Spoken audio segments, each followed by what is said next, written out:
Síðara Þessalóníkubréf, 1. kafli. Páll, Silvanus og Tímóteus heilsa söfnuðis Þessalóníkumanna sem lifa í Guði, föðurvorum og drottni Jesú Kristi. Náðu sé með yður og friður frá Guði föður og drottni Jesú Kristi. Skiltir oss bræður og maklegt að þakka Guði ætíð fyrir yður, því að trúið eykst stórum og kærleiki yðar allra hvers til annars fer vaxandi. Því getum við hrósað oss af yður í söfnuðum Guðs fyrir þolgæði yðar og trú í öllum ofsóknum yðar og þrengingum þeim þér þolið. Þær eru augljóst merki þess að Guð dæmir rétt og mun álíta yður maklega Guðs ríkis sem þér nú líðið illt fyrir. Guð réttlátur, hann endurgjaldur þeim þrengingu sem að yður þrengja, en yður sem þrengingu líðir veitir hann hvíld ásamt oss þegar drottinn Jesús opinberast af himni með englum máttar síns. Hann kemur í logandi eldi og lætur hegningu koma yfir þá sem þekkja ekki Guð og yfir þá sem ekki hlýða fagnaðarerindinu drottinn vort Jesú. Þeir munu sæta hegningu, eilífri glötun, fjarri augliti drottins og fjarri dýrð hans og mætti.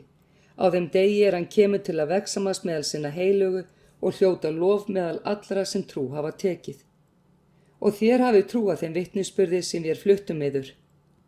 Þess vegna biðjum við og alla tíma fyrir yður að Guð vor álíti yður maklega köllunarinnar og fullkomni allt til góða sem þér viljið og vinnið í trú og með krafti Guðs, svo að nafn drottins vors Jesú verði dýrlegt í yður og þér í honum fyrir náð Guðs vors og drottins Jesú Krists. Síðara Þessalóníkubréf, 2. kafli. En að því snertur komu drottins vors Jesú Krists og það að við söfnumst til hans, biðjum við yður bræður að þér séu ekki fljótir til að komast í uppnám eða láta hræða yður, hvorki af nokkrum anda né við orð eða bréf sem væri það frá oss eins og dagur drottins væri þegar fyrir höndum.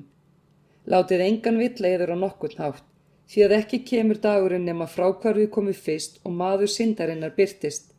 Hann sonur glötunarinnar sem setur sig á móti Guði og rís gegn öllu því sem kallast Guð eða helgur dómur. Hann sest í musteri Guðs og gjörir sjálfan sig að Guði. Minnist þér ekki þess að ég sagði yður þetta meðan ég ennþá var hjá yður og þér vitið hvað aftur af honum nú til þess að hann opinberist á sínum tíma. Því að lögleysið þegar farið að starfa í leyndum og stendur ekki öðru en að þeim verði burt rýmt sem nú heldur aftur af. Þá mun lögleysingin opinberast og honum mun drottinn Jesú tortíma með anda munns síns og að engu gera þegar hann birtist við endurkomu sína.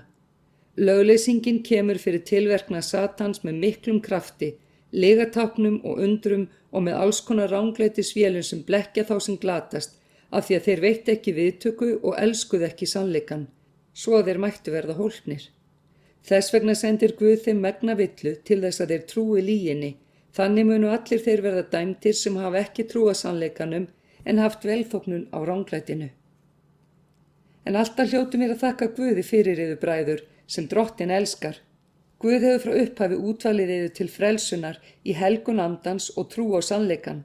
Til þess kallaði hann yður fyrir fagnaða boðskap vorn að þér skilduð öðlast dýrð drottins vors Jesú Krists. Bræður, standið því stöðugir og haldið fast við þær kenningar við höfum flutt yður munnlega eða með bréfi. En sjálfur drottinn vor Jesú Krist og Guð faðir vor sem elskaði oss og gaf oss í náð eilífa huggun og góða von, huggi hjörtu yðar og styrki í sérhverju góðu verki og orði. Síðara Þessalóníkubréf, 3. kafli. Að endingu bræður, biðjið fyrir oss að orð drottins megi hafa framgang og vegsamast eins og hjá yður og að vér mættum frelsast frá spilltum og vondum mönnum, því að ekki trúin allra. En trúr drottinn og hann mun styrkja yður og venda fyrir hinum vonda, en vér höfum það traust til yðar vegna drottins, að þér bæði gjörið og munu gjöra það sem við leggjum fyrir yður.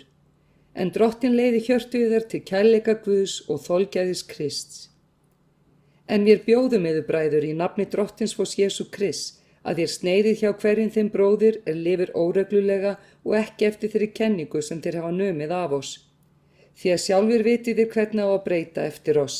Ekki hegðum við oss óreglulega hjá yður, neittum ekki heldur brauðs hjá neinum fyrir ekkert, heldur unnum við með erfiði og striti, nótt og dag, til þess að við ekki neinum yðar til þingsla. Ekki af því að við höfðum ekki rétt til þess, heldur til þess að vér gæfum yður sjálfa oss sem fyrirmynd til eftirbreytni. Því var og það að þegar vér vorum hjá yður, buðum vér yður, ef einhver vill ekki vinna, þá á hann heldur ekki að fá mat. Vér heyrum að nokkrir meðaliðar lifi óreglulega, vinni ekkert heldur gefi sig alla af því sem þeim kemur eigi við. Slíkum mönnum bjóðum vér og áminnum þá vegna Drottins Jesú Krist að vinna kyrrlátlega og eta eigið brauð. En þér, bræður, þreytist ekki gott að gjöra. En ef einhver hlýðir ekki orðum vorum í bréfi þessu, þá merkið yður þann mann. Hafið ekkert samfélag við hann til þess að hann blygðist sín. En álítið hann þó ekki óvin, heldur áminnið hann sem bróður. En sjálfur Drottinn friðarins gefi yður friðinn ætíð og allan hátt. Drottinn sé með yður öllum. Kveðjan er með minni, Páls eigin hendi, og það er merki á hverju bréfi. Þannig skrifa ég. Náðin Drottins vors Jesú Krist sé með yður öllum.